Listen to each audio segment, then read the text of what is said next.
Hi y'all. Today we're going to record the solutions video for the first shell exercise, Weensy pipes, in which we implement a pipe inside a Weensy kernel. All right, so let's start out with the way the code initially begins. Make run. I am a plumber. I am a plumber. I am a plumber. I am a plumber. I am a plumber. I am a plumber. So let's take a look at this. We're printing out the number of system calls that that is taken to both write a message and to read a message. And these are some pretty profound numbers. So we see 14,000 system calls to write a single line, 11,000 to read it, then 28,000 to write the next line, and 205,000 to read it. We wrapped around. But you can see that it's taking roughly 10,000 system calls or so to write a line of not very many characters, and then almost 100,000 system calls to read one of these characters. What's interesting, though, is that in the first read, we only see 13,000 to read a message, and then it's after the first read that we bump up to 172,000. So before we go further, let's take a look and see if we can understand that disparity. Why does it take so many more system calls to read than to write? So since that's a question about the processes, let's take a look at the process code. Here's the code that actually writes a message. Now it prints a random message each time. It's just a vagary of random seeds that we print I am a plumber the first 3 times. So we first write a message, and then we print that the message was written, and then we wait 1 to 3 seconds. Okay? So in order to write a message, we have the message buffer, which is just message, it's a message string. We need to write len characters, it's the length of the string. And so until we have written the correct number of characters, we try to write the remains of the message. Okay? So let's take a look at ppipereader.c. This is the read function, the read process. Here we read a message, and what we're reading is everything up until a new line. Since this is modeling a pipe, there's no clean division between messages. We're just assuming that each message takes a single line up to and including the new line of text. Okay, we then print the message that was read. Then we shift down the rest of the buffer, and we immediately go back up to the top of the loop where we read the next message. And this is an interesting difference between the pipe reader and the pipe writer. In the pipe writer, we wait 1 to 3 seconds before going up to the top of the loop. And if you'd like to, let's see why it does this wait 1 to 3 seconds.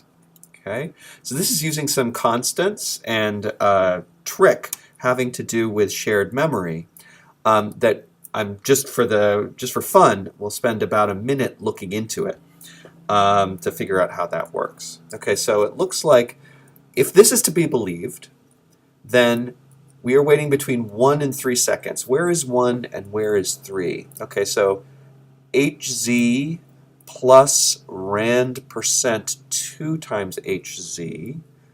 Okay, so 1 to 3 seconds, that's a difference of 2 seconds. There's a 2.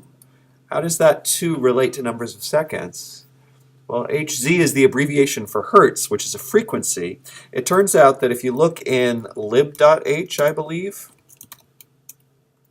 we define hz to be the number of ticks or timer interrupts per second.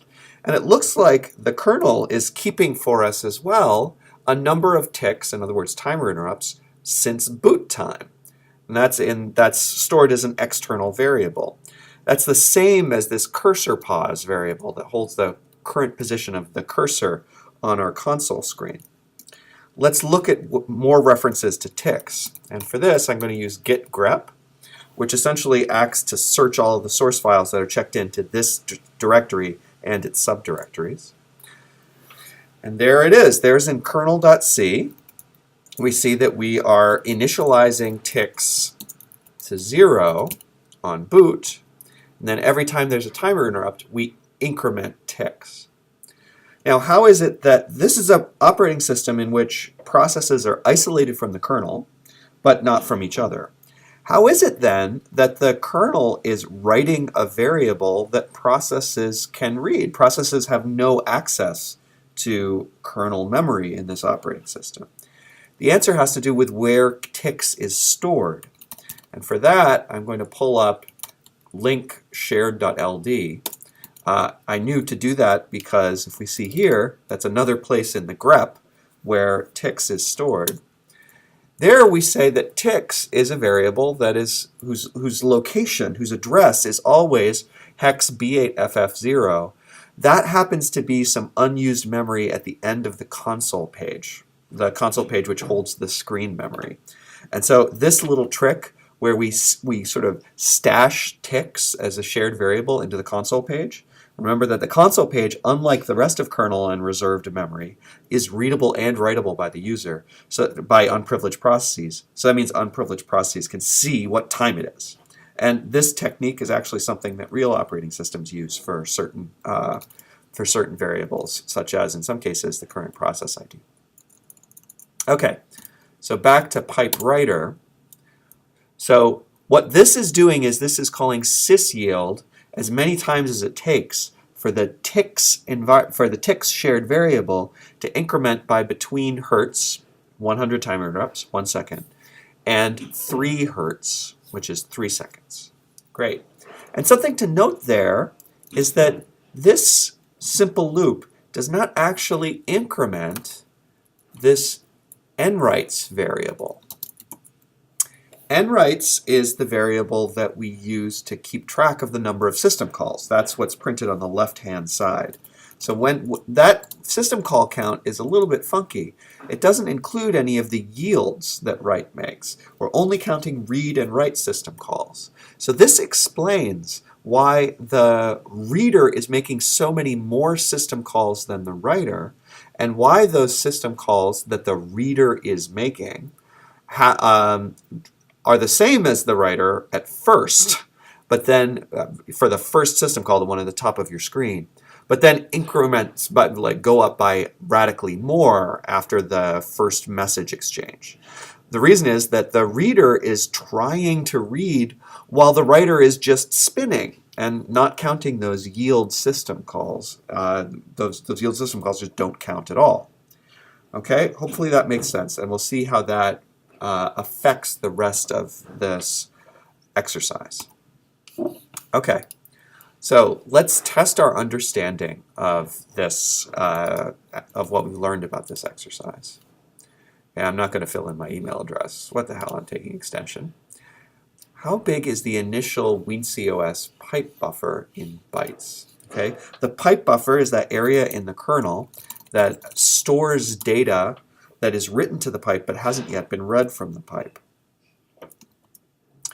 Well, here's the memory representing a pipe buffer. It looks like there's exactly 1 byte of pipe buffer memory in our initial handout code. The right answer here is 1. There is 1 pipe buffer byte. And that, in turn, answers this second question. What's the minimum number of system calls required to write an n-byte message in the initial WinCOS? To write a message, we need to write that message into the pipe buffer.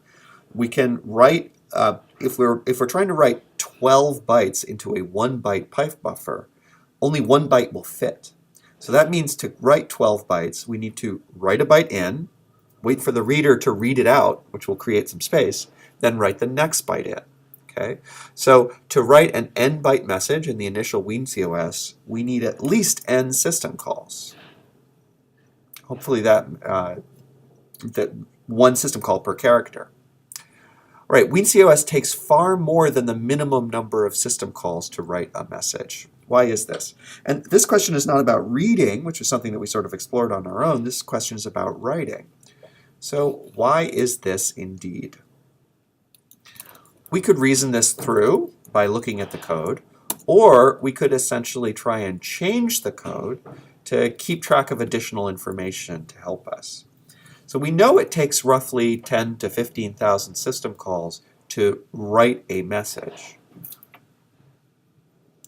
where are those system calls happening? Are those system calls happening sort of uniformly? Or are those system calls happening only at the end? So for instance, we write a byte, write a byte, write a byte, write a byte, write a byte, and then at the end somehow like there's an enormous number of unsuccessful system calls? Or are the errors happening at the beginning? So let's print out something new that will help us keep track of this. I'm going to keep track of a number of writes, a number of local writes. And what we're going to do is we're going to increment the number of local writes, but we're going to print out how many writes it took to make each character. Okay? So we're going to call ++ n writes local here. And then if and only if the write succeeds, in other words, we write some number of bytes, I'm going to console printf or app printf some additional messages. Okay, so we wrote the character at position pause after that number of syscalls. Okay, so the position to the message, and the number of system calls. And then we're going to reset this nwrites local variable to 0, so that the next time through we'll see a different number of system calls. We'll count the number of system calls it took to write the second character than the third. Okay, so if we were calling the minimum number of system calls, what we would see is that nwrites would go up, would be 1 each. Nwrites local, excuse me, would be 1 each time. Let's see what actually happens when we run this.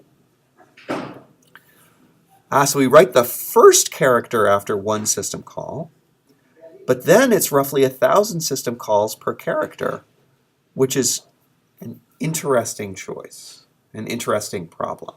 Okay, so why might that be? Well, let's print a message that appears as soon as a character is read.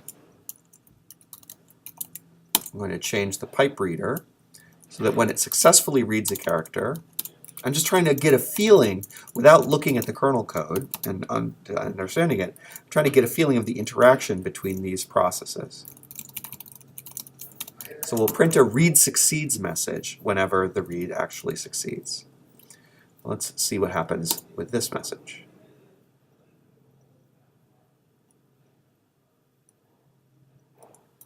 Okay, I'm not learning too much for this, so that was a bad experiment.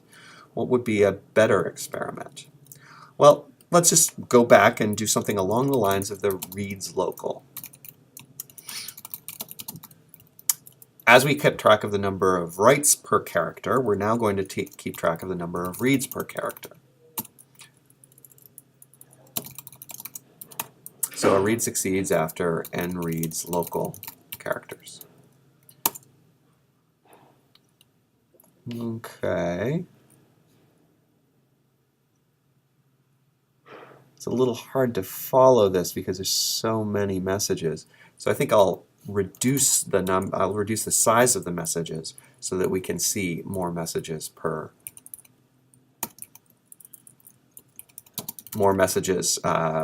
the screen overlaps. So I'll just print the number of reads that it takes as a tiny little message, and then I'll print the number of writes that it takes as a tiny little message.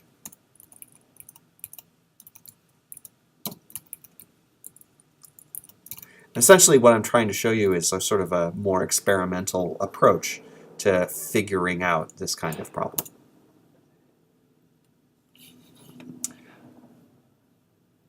Oh, I forgot to reset nReads local. That was a mistake. We want nReads local to be initialized to 0 each time. Okay, well, so it goes.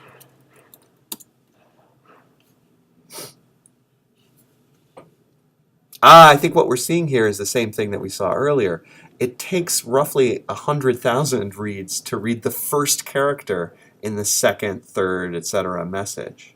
And it looks, what I think is going on there, and what I know is going on there, is that the read process is spinning as the write process delays by calling sysyield. Okay, one more time. Wrote 1, read 1. Wrote 84, read 811. Wrote 953, read 1764. So what's interesting here is that the very first time write runs, it succeeds immediately. And the very first time read runs, it succeeds immediately.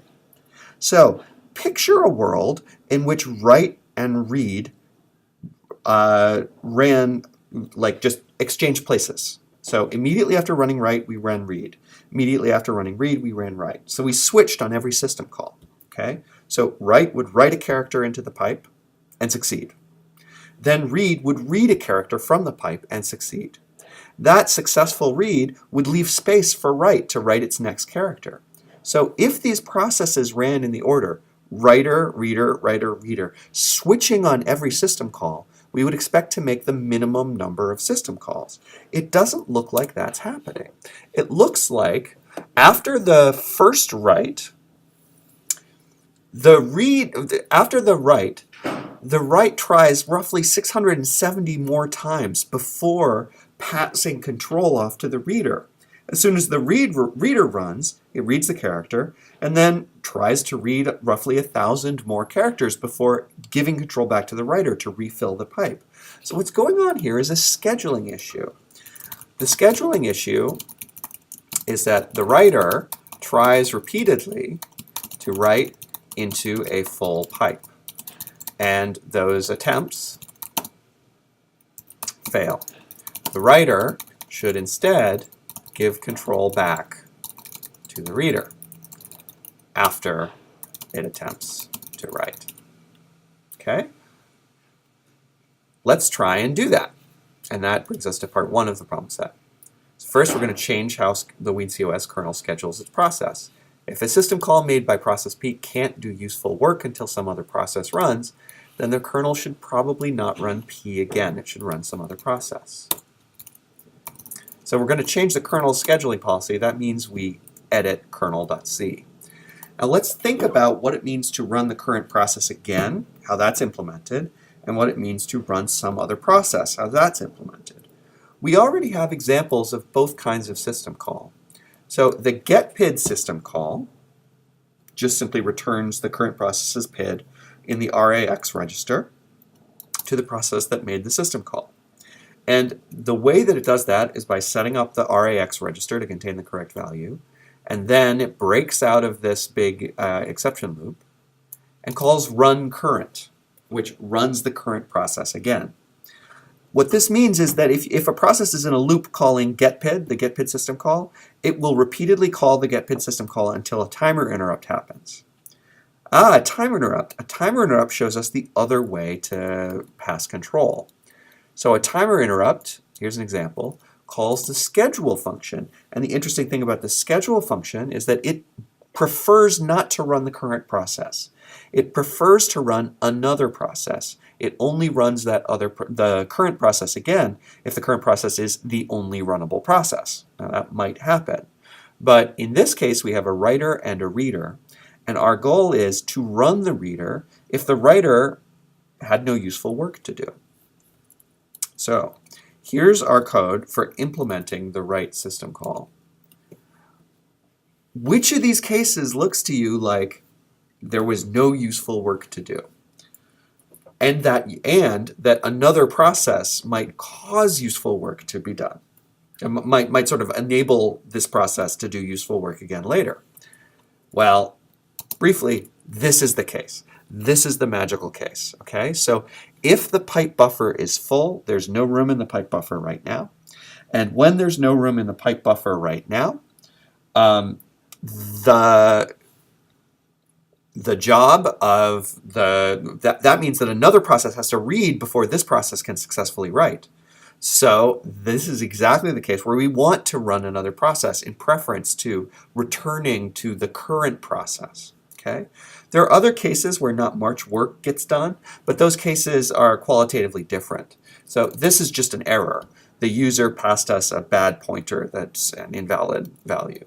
And this, the user tried to write nothing. If the user tries to write nothing, then Is it the case that no work was usefully done? Well, I don't know. The process was the kernel was able to do all of the work that the user requested. Okay, so this is the case where another process needs to run. And so this is how we run another process. Okay, so rather than calling run current, which is the default action that happens after a system call, it doesn't happen until we break. So I'm sort of taking the thing that would happen after the break and moving it up here for clarity. We're going to call schedule here. All right, and what that will do is that will cause another process to run rather than returning to the writer. And I'm only adding this to write right now.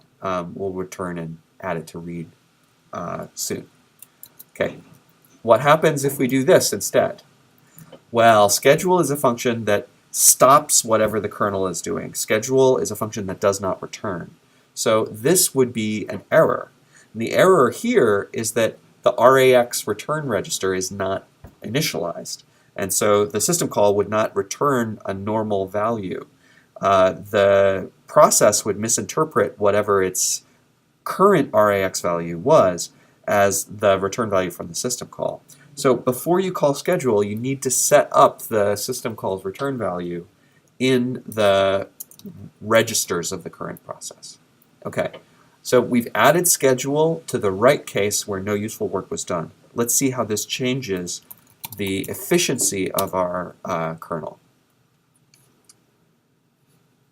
It changes it pretty nicely. Okay, notice that before, write would write, except for the first system call per message, the first round per message, write would call, there would be like roughly 1,000 write system calls per character. Now there's only 2. The reason is the first one succeeds and the second one fails and then hands off control to the reader. And as soon as the reader runs, then the reader will read the character out of the system call, creating opportunity for the writer to succeed next time. Okay, so we've greatly reduced the number of write system calls from 10,000 to roughly 1,000. Okay,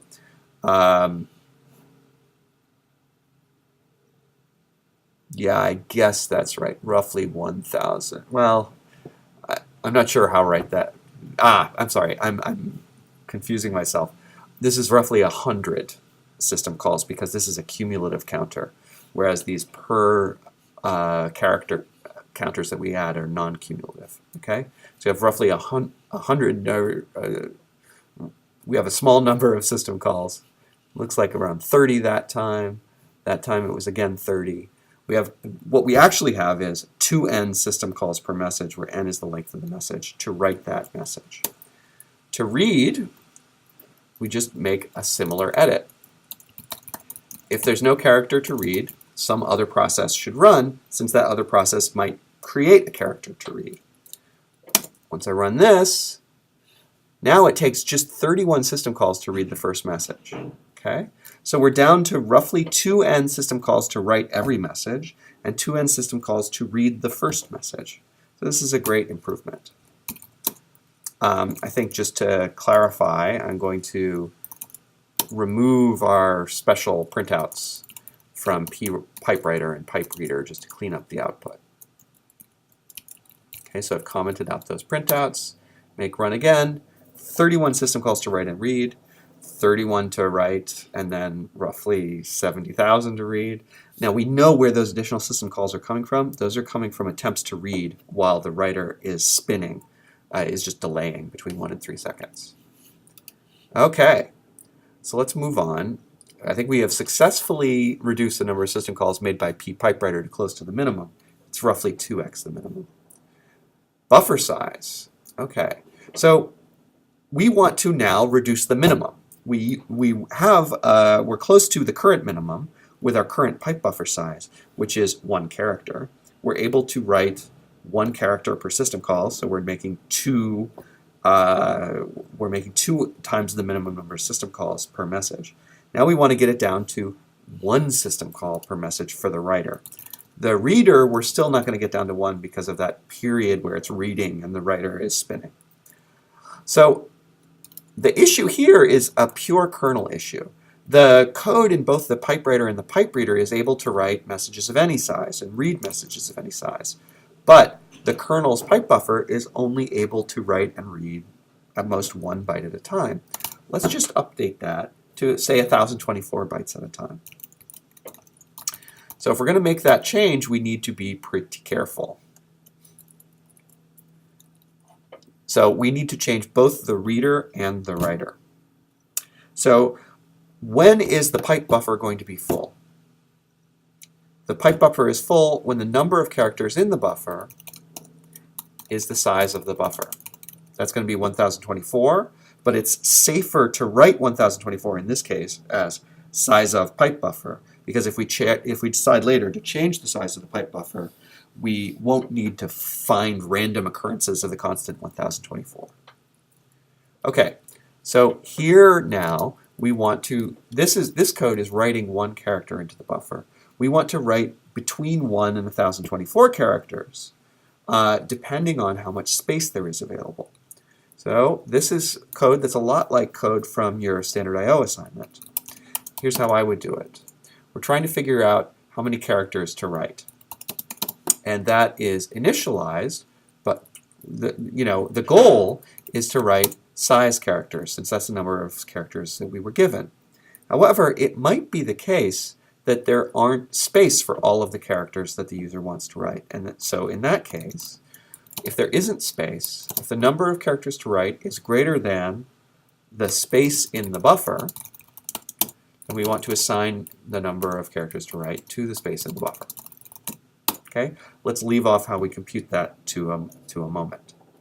We'll do that in a moment. So how do we copy that space?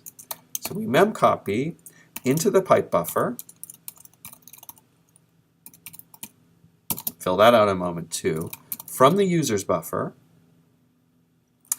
the number of characters to write.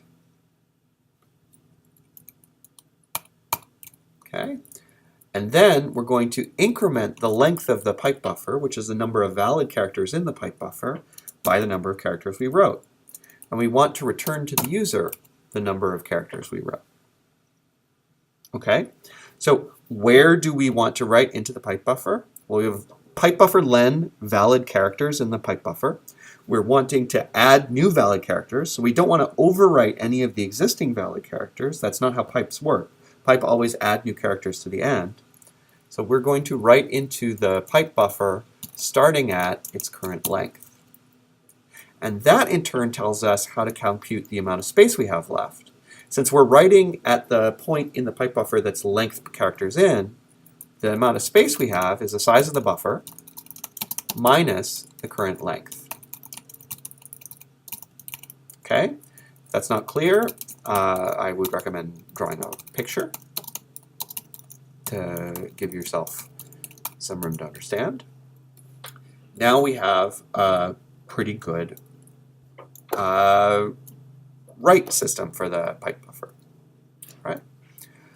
So now our next step is to change the pipe reader to accordingly.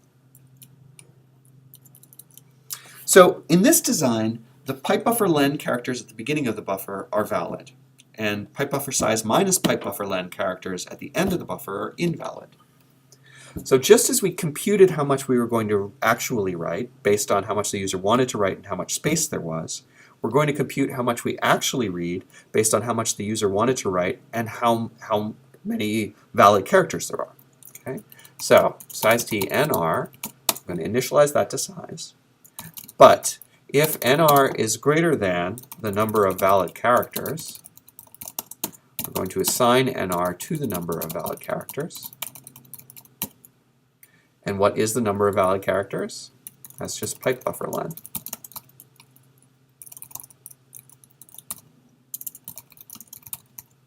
Okay, now we put a mem copy, and the mem copy goes the other way. Rather than going into the pipe buffer, we're taking data out of the pipe buffer. And we always take data out of the beginning of the pipe buffer because that's the representation of the pipe buffer. The characters at the beginning of the pipe buffer are valid, the characters at the end are not. Once we've done that, we're not quite done. Okay, so this is going to reduce the pipe buffer's length because we are taking characters out of the pipe buffer. But what if the user asks to read only one character and there were 5 valid characters? What we need to do is we need to move those 4 remaining valid characters down. So they are now the next 4 valid, so that they're available for the next read. And that requires a mem move. We use mem move rather than mem copy because mem move is it is illegal to call, it's undefined in some ways, to call mem copy when the source and the destination overlap. So here we are moving characters into the pipe buffer from the pipe buffer. That means we need to call mem move. So just to make this concrete, what we're doing is we start out, let's say that we start out with this pipe buffer where the periods are invalid, and then we read one character. So this pipe buffer length is 6. Then we read one character, and what we want to be the result is B, C, D, E, F with pipe buffer len equals 5. Okay, makes sense? That's so that the next character we read will be B, and the character after that, C.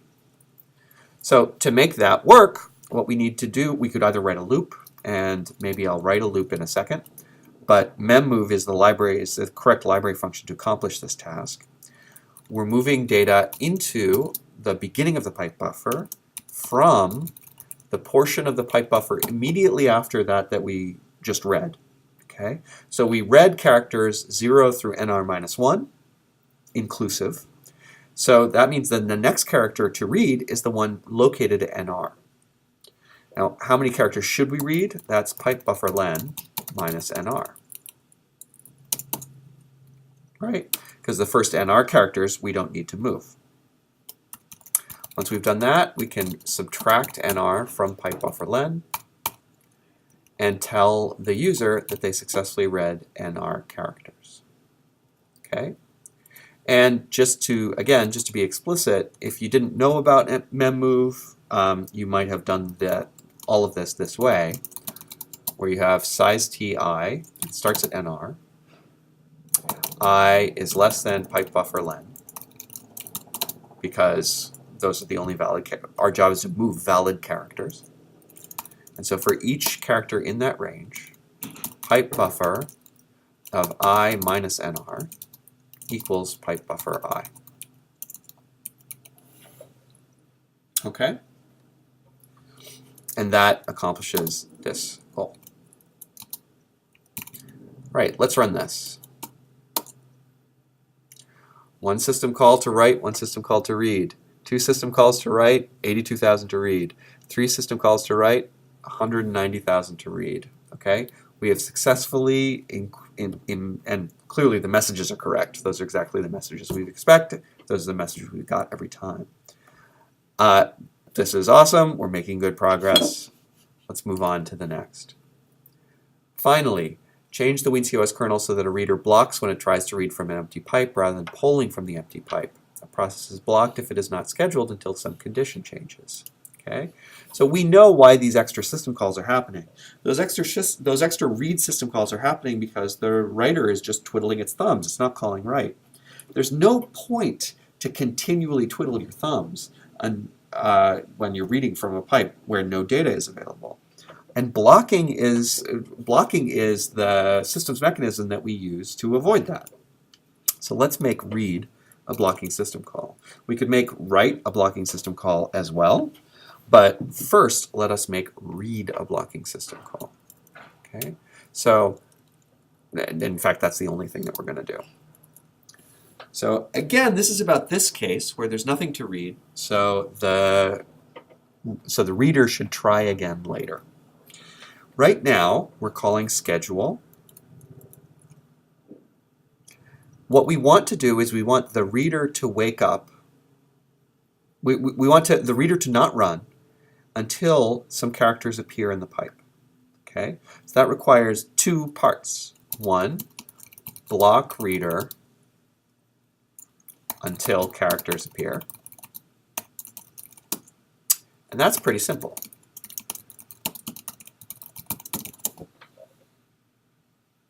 Okay, let's see how this works.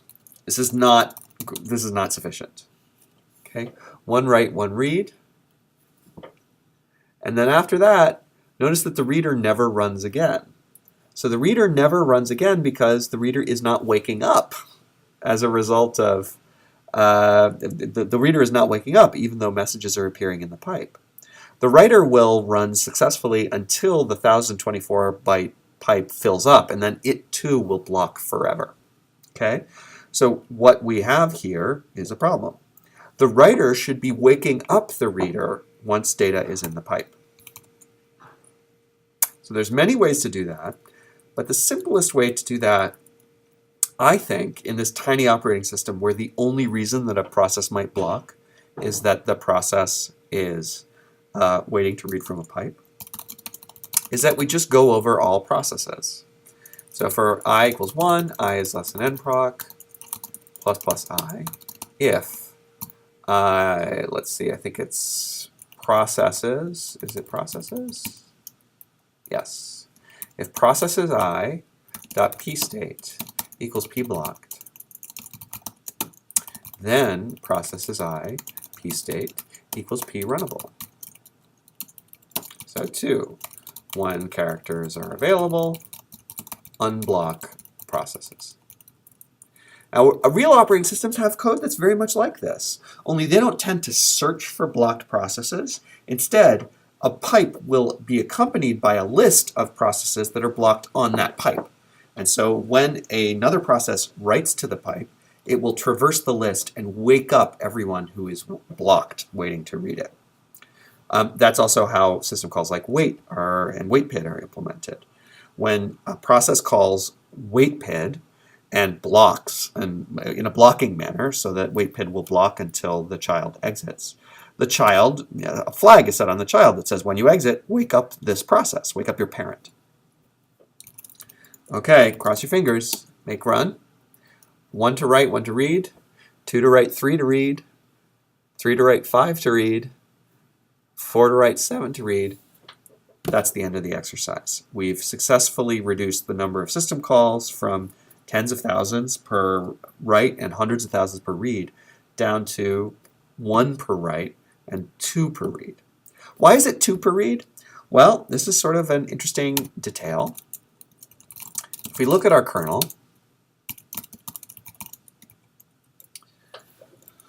if there's nothing to read from the pipe, we set the return value of the read system call to -1. And what that does is, and then we set the state to blocked. When we unblock the process, we just set the process to be runnable. And when we set that process to be runnable, what happens is that the running process will return -1 to the read system call. Okay, so the -1 essentially will say to the process, try again. Okay, so what's interesting here though is that at the time that -1 is returned to the reader, there actually are characters in the pipe buffer. Because we've added those characters to the pipe buffer, but we just restart the reader even though its return value is -1. There's a slightly more efficient way to do this. And let's demonstrate that. So what I'm going to do is I'm going to take all of this, the contents of the read system call, and I'm going to move them into another function.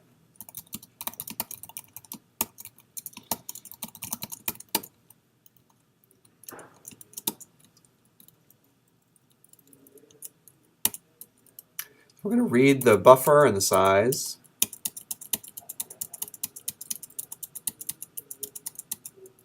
I'm just re-indenting everything just for cleanliness. And what this is going to do, we're going to give it another argument. Rather than accessing current, we're going to access a particular process, process P. P.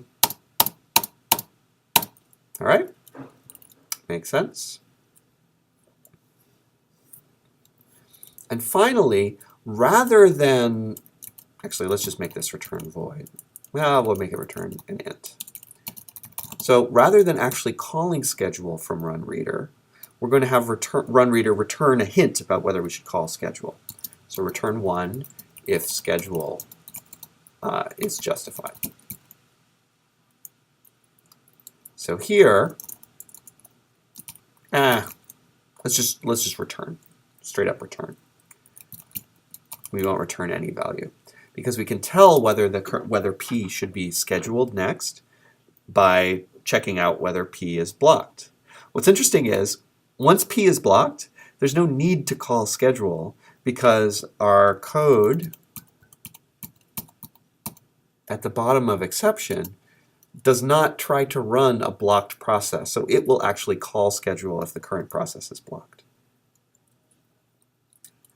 Okay, so instead of all of this code, we're going to call run read on current. And then break.